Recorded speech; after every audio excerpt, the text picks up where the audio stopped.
Merci beaucoup, Madame la Présidente.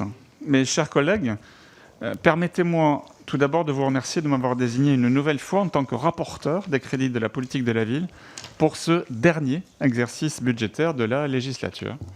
Je tiens également à remercier quelqu'un d'essentiel qui est à ma droite, donc à votre gauche, qui s'appelle Daniel Montin, sans qui le texte que vous avez sous les yeux, ou que vous avez reçu en tout cas par mail, n'aurait pas été établi aussi rapidement et aussi précisément.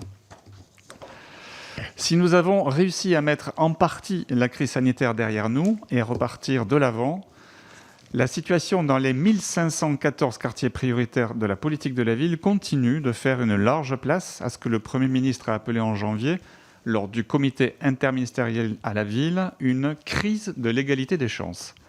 C'est pour cette raison que je suis très heureux des financements qui ont été mis en œuvre ces dernières années et qui continueront de l'être au cours des prochaines années en faveur de ces quartiers.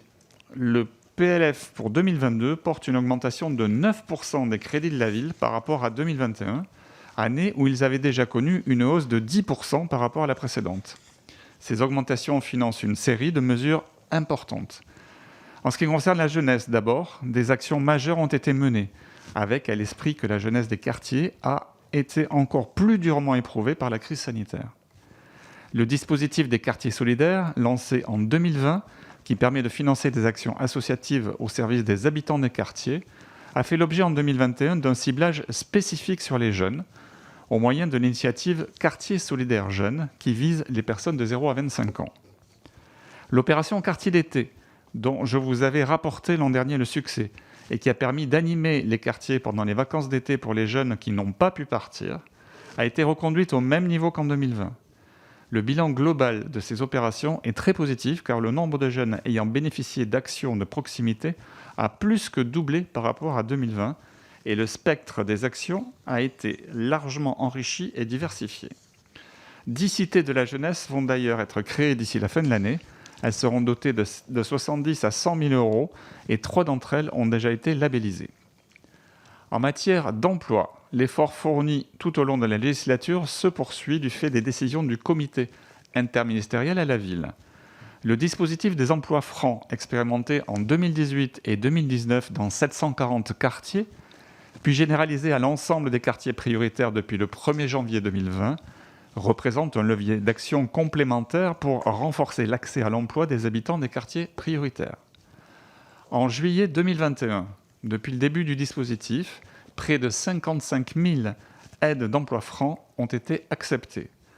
Dans le cadre du plan Un jeune, une solution, le dispositif Emploi franc plus, revalorisé pour les moins de 26 ans, a été déployé entre le 15 octobre 2020 et le 31 mai 2021.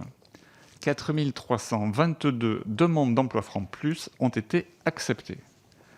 Pour la formation de 150 000 jeunes sans qualification et de 150 000 chômeurs longue durée résidant en quartier prioritaire, un investissement de 2 milliards d'euros issu du plan d'investissement dans les compétences, le fameux PIC, a été confirmé cette année. Dans le contexte du plan de relance, le programme Un jeune, une solution compte plus de 9 milliards d'euros investis et fait l'objet d'un suivi attentif afin que les mesures bénéficient bien aux jeunes résidant en quartier prioritaire. Les cités de l'emploi que nous avions lancées en 2020 avec une vingtaine de cités expérimentales ont été amplifiées en 2021, avec 60 nouvelles cités annoncées à l'été. Dotées chacune annuellement de 100 000 euros, elles visent à renforcer les liens entre toutes les communautés professionnelles qui interviennent sur le champ de l'insertion. À l'échelle locale, le gouvernement a demandé au préfet de porter à 20% la part des crédits du programme 147 consacré à l'emploi et au développement économique, contre 16% en 2020. En dehors du budget du programme 147, de nombreuses actions renforceront le soutien à l'entrepreneuriat. Par exemple, la convention entre le ministère chargé de la ville et la Caisse des dépôts et consignations porte 225 millions d'euros qui permettront le financement de nombreuses actions comme, en matière de développement économique et d'emploi, la création de 14 quartiers productifs. L'effort en faveur de la tranquillité publique, cette fois-ci, dans les quartiers prioritaires, a également été renforcé par la création de 300 bataillons de la prévention. Ces bataillons sont actuellement en cours de déploiement dans 45 quartiers, en priorité des quartiers de reconquête républicaine. 300 éducateurs spécialisés formeront dans ce cadre des binômes avec des adultes relais. Au-delà de ce catalogue de mesures, cette législature a vu une action en profondeur sur la réussite éducative dans les quartiers prioritaires. Et c'est de cette refonte en profondeur, mes chers collègues, dont je voudrais vous parler maintenant. Même si la géographie de l'éducation prioritaire, les REP, les REP+, qui concerne 1092 réseaux sur le territoire, et celle de la politique de la ville, qui concerne 1514 quartiers prioritaires, ne se recoupent pas entièrement, leur convergence s'accentue depuis 2015. Et 70% des collégiens résidant en quartier prioritaire sont aujourd'hui scolarisés en éducation prioritaire. C'est la raison pour laquelle j'ai souhaité inclure dans mon analyse la réforme du dédoublement des classes de CP et CE1, bien que celle-ci n'ait pas été financée sur le programme 147. Nous sommes à la rentrée 2021, cela signifie que la première cohorte d'élèves qui a été concernée en 2017 par le dédoublement des classes en CP en REP+, arrive en CM2 et donc à la fin de l'école primaire. Cela nous donne suffisamment de recul pour essayer de nous livrer un premier bilan, ce en quoi j'ai été aidé par les résultats de la deuxième étude de la direction de l'évaluation de la prospective de la performance, DEPP, ils ont tous des noms faciles à retenir, de l'éducation nationale, publiée en septembre. Comme vous le savez, mes chers collègues, le gouvernement a mis en œuvre le dédoublement des classes de CP en REP+, dès la rentrée 2017. À partir de là, ce dédoublement a été généralisé à toutes les classes de CP et CE1 en REP+, et en REP au cours des années 2018 et 2019. Depuis 2020, ce sont les grandes sections de maternelle qui sont progressivement dédoublées en REP+, et en REP. Cette démarche visait un triple objectif: réduire l'impact des inégalités sociales et territoriales sur la réussite des élèves, combattre la difficulté scolaire de tous les élèves en visant les apprentissages fondamentaux dès les premières années, et soutenir les élèves les plus fragiles dans leur parcours. Selon les données qui m'ont été transmises, l'objectif initial, qui était de permettre des effectifs de moins de 15 élèves par classe, a été atteint. La dernière évaluation de la fameuse DEPP montre qu'on est passé de 21,6 élèves par classe en REP+, en 2016, à 13,1 élèves par classe à la rentrée 2021. En REP, nous sommes passés de 21 à 14,2 élèves par classe. D'après les premiers résultats quantitatifs, les élèves scolarisés dans les REP+, concernés par la réforme, ont davantage progressé que ceux qui n'ont pas été concernés. L'écart type de performance se réduit de 9% en français et de 14% en mathématiques. En REP, c'est la progression en français qui réduit de 13% la distance entre les élèves scolarisés en éducation prioritaire et hors éducation prioritaire, ne remplit que partiellement les attentes. Celle en mathématiques, qui réduit de 38% la distance, constitue un marqueur de succès encourageant. L'effet est également corroboré par des marqueurs plus qualitatifs, comme les déclarations des élèves et des enseignants sur l'environnement de travail. D'après les analyses produites par les chercheurs, les élèves ont un meilleur sentiment d'efficacité personnelle après la réduction des effectifs. Les enseignants ont rapporté avoir davantage recours à des méthodes personnalisées. Ces résultats sont encourageants et j'estime que l'élargissement du dédoublement aux classes de grande section de maternelle est une bonne chose, car les études montrent qu'une grande partie de l'écart entre les élèves en éducation prioritaire et hors éducation prioritaire est présente dès avant l'entrée en CP. Je me réjouis donc que nous soyons passés cette année, en cette rentrée 2021, de 20% à 50% des classes de grande section dédoublées. Les efforts mis en œuvre pour l'éducation dans le cadre de la politique de la ville sont, bien entendu, moins vastes et moins ambitieux. Cependant, plusieurs initiatives de ces dernières années ont connu un vrai succès, dont notamment les cordées de la réussite ou encore les vacances apprenantes qui ont permis à 500 000 jeunes de bénéficier d'actions spécifiques pendant les vacances. J'aimerais ici particulièrement aborder le cas des cités éducatives qui m'ont frappé parce que tous les acteurs avec qui j'ai eu l'occasion d'échanger en ont reconnu la valeur ajoutée. Les cités éducatives visent, comme le plus souvent dans la politique de la ville, à lutter contre les inégalités de destin des enfants. Il s'agit ici de mobiliser tous les acteurs agissant dans le quotidien des enfants et des jeunes âgés entre 3 et 25 ans autour de l'enjeu éducatif. À travers les cités éducatives, le gouvernement a souhaité fédérer tous les acteurs de l'éducation scolaire et périscolaire dans les territoires qui en ont le plus besoin et où sont concentrés les moyens publics. À l'origine de la démarche, les 3 pilotes de chaque cité éducative, qui sont le chef d'établissement, un directeur adjoint de la commune et un représentant désigné par le préfet, travaillent à l'élaboration de projets prévisionnels d'action pour conforter la réussite des enfants et des jeunes. Ces projets ont abouti à l'élaboration et à la signature de conventions d'une durée de 3 ans. Ce trinôme de coordination a une efficacité éprouvée, notamment au moment de la crise sanitaire. La coordination entre les différents acteurs de l'éducation, famille, école, collège, lycée, administration, élus, associations, qui est au cœur du dispositif des cités éducatives, est vue comme présentant une occasion importante de faire parler et agir ensemble des acteurs qui travaillaient en silo, qui ne se connaissaient pas. Je me réjouis donc que le Premier ministre ait annoncé l'extension du programme, avec la labellisation prévue de 74 nouvelles cités éducatives en 2022, pour atteindre la barre des 200. Et je me félicite que le quartier de ma circonscription en ait bénéficié cette année. Il me semble que c'est avec ce genre de programme qui fédère ensemble des acteurs déjà existants que nous pouvons faire des progrès dans ces quartiers, plutôt qu'en additionnant toujours de nouvelles strates d'action. Voilà donc, Madame la Présidente, mes chers collègues, le panorama que je souhaitais vous soumettre à l'occasion de ce projet de loi de finances. La politique de la ville continue d'être mobilisée en sortie de crise, notamment pour accompagner les jeunes, et la législature a apporté une véritable rupture en matière éducative dans les quartiers. J'émettrai donc, au moment où vous me le demanderez, un avis favorable à l'adoption des crédits de la mission Cohésion des territoires pour ce qui concerne la politique de la ville. Je vous remercie pour votre attention. Merci, monsieur le rapporteur. Effectivement, je vous le demanderai tout à l'heure. Donc, nous avons 4 orateurs de groupe pour des prises de parole de 4 minutes.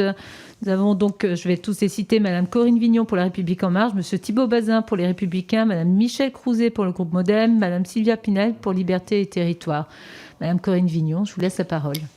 Je serai plus brève, Madame la Présidente. Je vous remercie, Monsieur le rapporteur, mes chers collègues. Je tenais tout d'abord à féliciter mon collègue rapporteur et ami, Jean-Luc Leglaise, pour le sérieux de son travail et l'excellente qualité de son rapport. La lutte contre les inégalités sociales et urbaines est depuis le début de la mandature une priorité de notre majorité. Que ce soit à travers le dédoublement des classes de grande section, CP et CE1 en REP, le développement des emplois francs ou le déploiement de la police de sécurité du quotidien, nous avons cherché à développer des actions à caractère innovant afin de restaurer l'égalité des chances et d'améliorer les conditions de vie dans les quartiers prioritaires de la ville. Cette volonté se reflète dans un dernier budget du quinquennat. En effet, les crédits du programme 147, qui concentre les moyens dédiés aux politiques de la ville, sont en hausse pour la 2e année consécutive. Ils atteignent ainsi 558,1 millions d'euros pour l'année 2022, ce qui représente une hausse de 8,8% par rapport à 2021. Cette hausse va permettre de financer, à travers les 190 millions d'euros dédiés aux actions territorialisées et aux dispositifs spécifiques de la politique de la ville, des actions ambitieuses ayant un impact direct sur le quotidien des habitants des 1514 QPV présents sur le territoire français. Elle permettra, premièrement, une aide à la réussite scolaire avec le financement de 74 nouvelles cités éducatives qui s'ajouteront aux 126 cités éducatives déjà labellisées. Deuxièmement, une aide à l'accompagnement des jeunes avec le déploiement de 1000 nouveaux postes d'adultes relais et le développement d'une plateforme destinée à faciliter l'accès aux stages de 3e. Et troisièmement, une aide au maillage local avec le financement de 44 associations pour essaimer des actions innovantes à travers l'appel à manifestation d'intérêt Tremplin Asso. Le budget pour l'année 2022 prévoit également 33,7 millions d'euros dédiés à la revitalisation économique et à l'emploi, qui permettront de financer l'établissement pour l'insertion dans l'emploi, ainsi que les exonérations de charges sociales dans les zones franches urbaines. L'adoption de ce budget doit ainsi permettre, dans la continuité directe des budgets précédents, de réduire les écarts de développement au sein de nos villes et viser l'égalité des chances. Je vous remercie. Merci Madame Vignon. Monsieur Bazin pour le groupe Les Républicains. Merci Madame la Présidente, Monsieur le rapporteur, mes chers collègues. Madame la Présidente, je sais que vous y êtes pour rien, mais je voudrais quand même, avant d'évoquer la mission, dénoncer les conditions d'examen. Je m'explique, les délais imposés pour l'examen ont été impossibles. D'ailleurs, il n'y a aucun amendement qui est déposé. Le bleu, en version numérique, n'a été accessible que le jeudi 7 pour des amendements qui devaient déposer le vendredi 8 à 17h. Et le rapport, d'ailleurs, sur la mission n'a été, accessible en ligne que le samedi 9, c'est-à-dire le lendemain du dépôt. Alors je sais que vous y êtes pour rien, moi j'ai juste une mention pour les administrateurs, parce que les conditions dans lesquelles ils ont été amenés à travailler avant d'examiner cette mission budgétaire en commission sont juste déplorables. Et je vous inviterai, Madame la Présidente, quand même à demander au gouvernement d'avoir des délais beaucoup plus respectueux du Parlement à l'avenir, parce qu'en fait, on nous a empêché de l'examiner dans le détail avant la date butoir. Donc c'est quand même compliqué. Voilà. Cela étant dit, permettez-moi d'évoquer les crédits liés à la politique de la ville, qui est une politique importante, avec des dispositifs très intéressants, comme l'école de la seconde chance.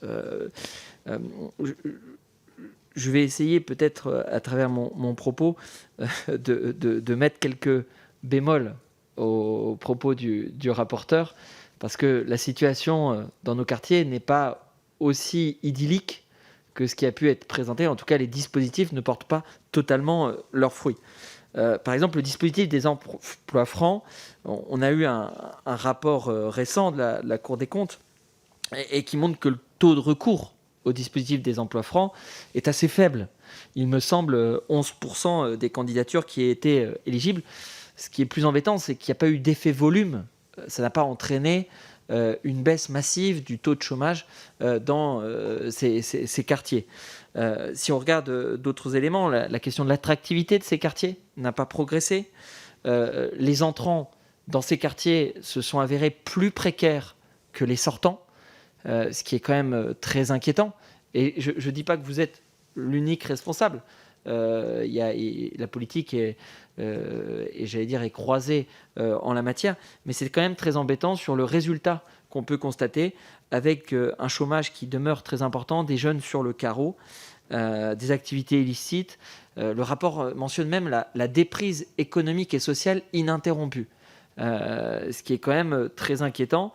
Et finalement, il relève un problème d'image. Et en le parcourant, je me suis même demandé, mais est-ce qu'on ne devrait pas quitter le fléchage QPV pour justement décloisonner et ne plus donner cette image aux quartiers en les appelant eux-mêmes des quartiers prioritaires de la ville? Je pose la question, peut-être en accompagnant les parcours des personnes qui y habitent, qui aujourd'hui ne peuvent pas y voir un projet, et si elles y voient, elles quittent le quartier pour pouvoir vivre leur projet, ce qui est, à mon avis, un vrai problème, puisqu'on devrait permettre à l'intérieur de pouvoir s'y développer.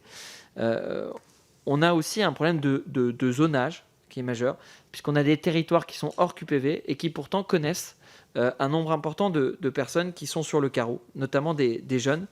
Et là encore, je pense qu'il nous faut peut-être regarder de manière plus approfondie la question du zonage des QPV, de manière à ne pas exclure. Notamment, on a des collèges où on a un certain qui ne sont pas en REP et qui pour autant accueillent énormément d'enfants dans des situations très précaires. Et on voit bien qu'il y a un problème de cohérence entre les différentes politiques publiques, celle de la sécurité, celle de la ville, celle économique et celle des territoires. Je vous remercie, chers collègues. Et effectivement, je partage le fait que les délais étaient très courts et très contraints. On n'avait qu'une seule journée, effectivement, pour voir le bleu. Donc, je remonterai l'information et, effectivement, plus que l'information, une sorte d'agacement que j'ai compris dans vos propos. Je vais prendre l'orateur suivant, donc Madame Michèle Crouzet du MoDem.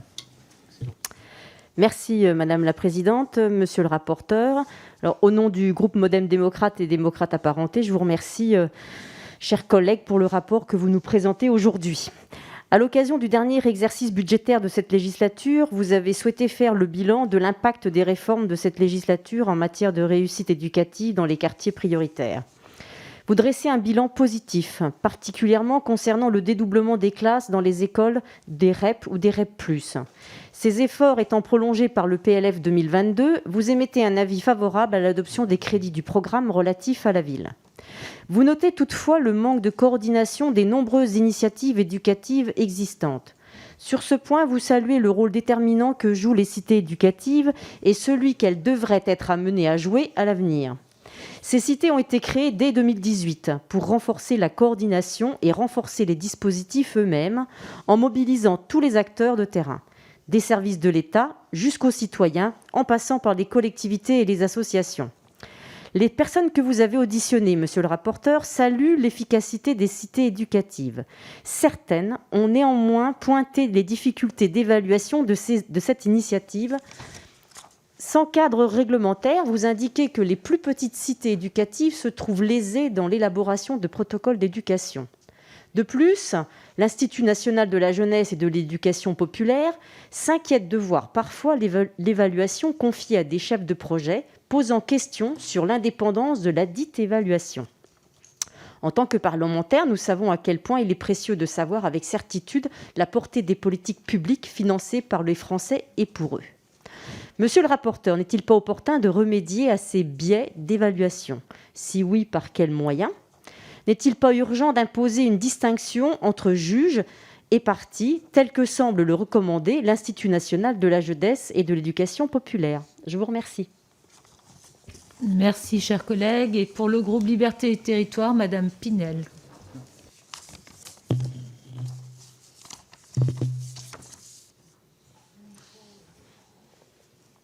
Madame Crouzet, votre micro, s'il vous plaît. Merci Madame la Présidente, Monsieur le rapporteur, cher Jean-Luc, mes chers collègues. Je veux d'abord saluer la qualité de votre rapport et votre implication sur ce sujet important.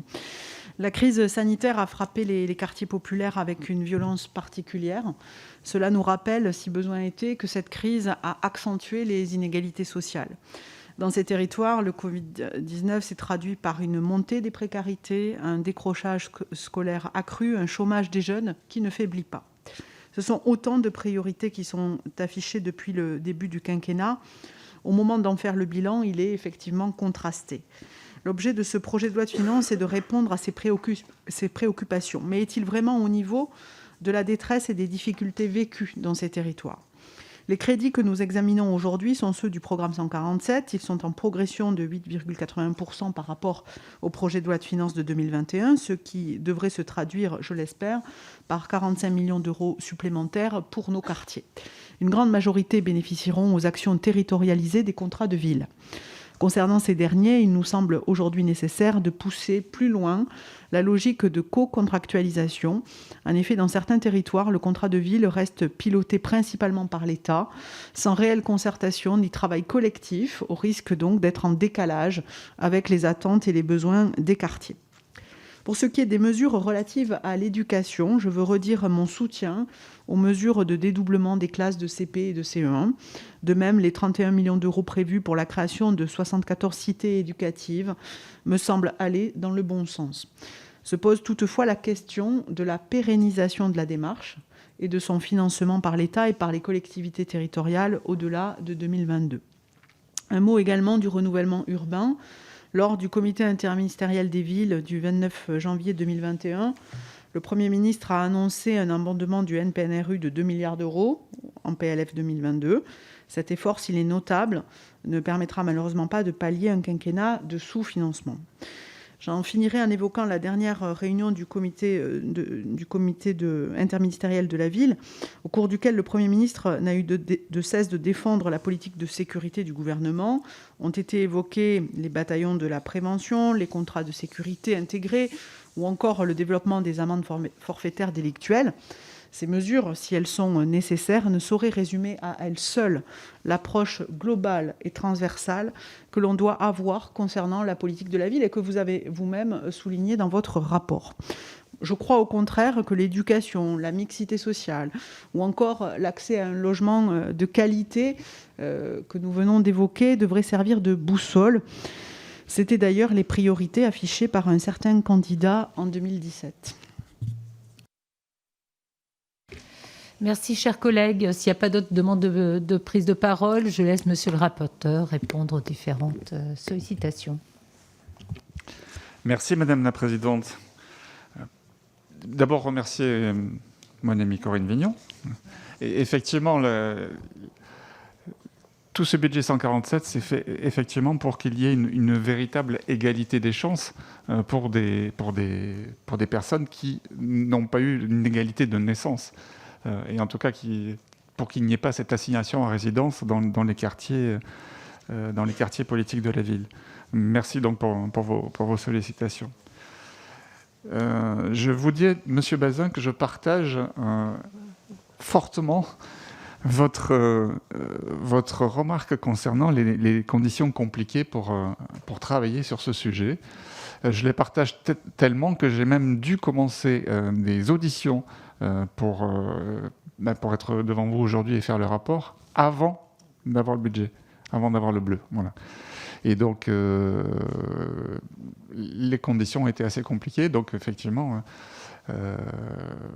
et même, vous dites que vous avez eu le projet mon projet de rapport samedi. En fait, je l'ai fini dimanche en début d'après-midi. Donc, voilà. Donc, vous l'avez eu que dimanche, la version définitive. Voilà. Donc, c'est vrai que ce ne sont pas des conditions idéales pour travailler. Et donc ça a été remonté à la fois par l'administrateur, par la présidence, par un peu tout le monde, pour que nos successeurs puissent travailler de manière plus simple. Vous faites remarquer que le taux de chômage dans les quartiers, effectivement, est important. Globalement, le taux de chômage, et notamment des jeunes dans les quartiers, est le double du taux de chômage dans l'agglomération dans laquelle ce quartier est. Et donc, effectivement, le recours aux emplois francs n'a pas encore donné toute la mesure que l'on souhaite, mais il faut le continuer. Vous avez parlé de l'attractivité des quartiers.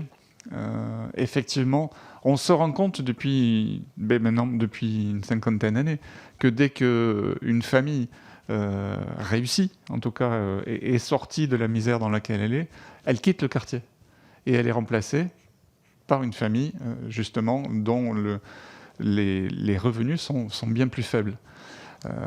Ça se voit également dans le logement social.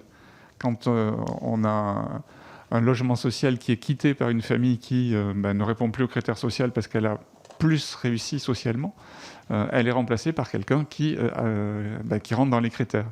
Et donc, quelque part, on a une stigmatisation des quartiers par les populations que l'on y fait résider. Et donc, ça nécessite une réflexion bien plus globale, notamment autour de la loi SRU, qui a fini par mettre en place des ghettos de riches et des ghettos de pauvres. Donc, c'est des choses à retravailler et à réfléchir. Vous parlez du fléchage QPV qui pourrait également constituer une déprise des quartiers, et vous avez effectivement tout à fait raison. Est-ce qu'on doit flécher un quartier comme QPV ou pas ? En tout cas, est-ce que ça doit s'annoncer de cette manière-là ? Parce qu'on engloutit les communes et les EPCI engloutissent des millions d'euros en réflexion sur le marketing des quartiers pour faire en sorte de changer leur image. Mais si déjà on leur donne une étiquette quartier difficile, quartier sensible, c'est effectivement assez contre-productif. Vous relevez également un manque de cohérence entre le zonage des QPV et le zonage de l'éducation prioritaire. C'est également ce que j'ai relevé dans mon rapport. Donc, il y a effectivement 70% des enfants qui correspondent en fait au même zonage, mais ça veut dire qu'il y en a 30% qui ne correspondent pas. Donc je ne vous cache pas qu'il y a une refonte en cours sur ces zonages. Le zonage de l'éducation prioritaire est fait par le ministère de l'Éducation. Le zonage des QPV est fait par le ministère de la Ville. Et il faut qu'ils arrivent à travailler ensemble. Et ils ont fait une feuille de route, en tout cas, pour travailler ensemble et pour faire en sorte que ce zonage soit harmonisé pour 2023. Voilà pour répondre à votre question. Et sinon, je partage une très grande partie des remarques que vous avez formulées. Madame Crouzet, vous me parlez de coordination des dispositifs. Et je suis tout à fait d'accord avec vous également. Je l'ai relevé dans mon rapport. Il y a une belle réussite quand les dispositifs sont coordonnés entre l'éducation nationale, entre l'État et entre la commune ou la collectivité locale qui reçoit un certain nombre d'aides. Et il y aurait probablement intérêt à ce que cette coordination aille plus loin, pas uniquement sur la cité éducative, mais sur l'ensemble des dispositifs portés par le programme 147, puisqu'on peut se rendre compte qu'il y a une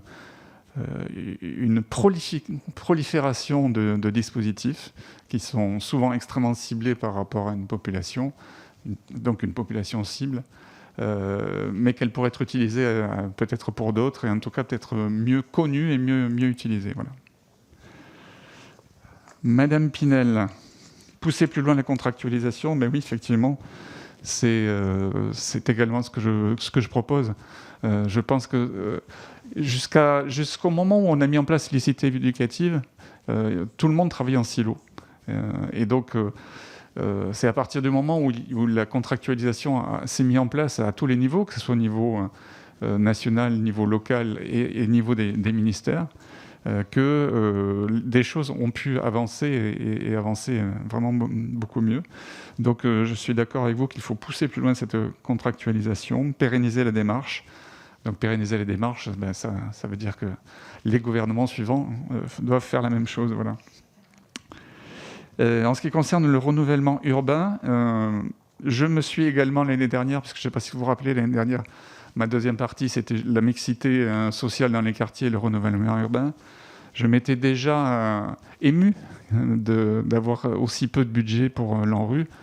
Mais à chaque fois, on me dit que... Et donc, on constate que la trésorerie de l'ANRU est pléthorique et que l'ANRU finance assez peu, en fait, de construction de logements.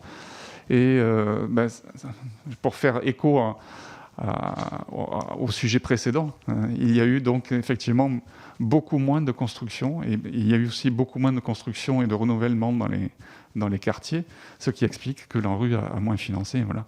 Donc c'est un petit peu la même chose. Il y a moins de construction dans les quartiers et hors quartier, et donc l'ANRU a moins financé. Et s'il y a peu de financement, c'est aussi, comme je le disais tout à l'heure dans ma question, parce qu'il n'y a pas beaucoup d'acceptation sociale de ces permis de construire. Et si les maires aujourd'hui signent moins de permis de construire, c'est parce que de toute façon, il y aura aussi des recours par derrière qui font que les permis sont gelés. Et donc, voilà, il faut inventer un nouveau mode de communication. Il faut aider peut-être les maires à avoir un nouveau mode de communication avec leurs habitants, leurs habitants existants, pour leur expliquer à quel point la ville a besoin d'évoluer. Et à quel point, s'ils veulent avoir des transports en commun performants, il faut qu'ils acceptent d'être un petit peu plus nombreux, ou sinon ils vont aller plus loin, mais ils auront une voiture. Mais ils ne pourront pas revenir parce que ça sera une ZFE, et donc ils seront obligés de se garer en périphérie. Voilà, mes chers collègues, j'espère que j'ai répondu à une majorité de vos interrogations. Sinon, je suis à votre disposition. Merci, monsieur le rapporteur. Effectivement, je ne vois pas d'autres demandes de prise de parole. Donc, suite à l'examen des crédits de la mission cohésion des territoires au titre de la ville et peut-être du fait des délais restreints, nous ne sommes saisis d'aucun amendement de crédit. Je vais, et donc c'est pour maintenant qu'il va falloir prendre la parole, demander à monsieur Jean-Luc Laglaise, rapporteur, de bien vouloir formuler un avis sur les crédits de la mission cohésion des territoires au titre de la ville. Je formule un avis favorable. Donc, je vous rappelle, chers collègues, que Madame Stéphanie Do a donné un avis favorable également sur les crédits de la mission au titre du logement. Donc, j'invite les membres de la commission à se prononcer sur l'adoption des crédits de la mission cohésion des territoires. Donc, qui est pour ? Qui est contre ? Qui s'abstient ? La commission émet donc un avis favorable à l'adoption des crédits de la mission cohésion des territoires. Et je vous remercie. Bonne soirée.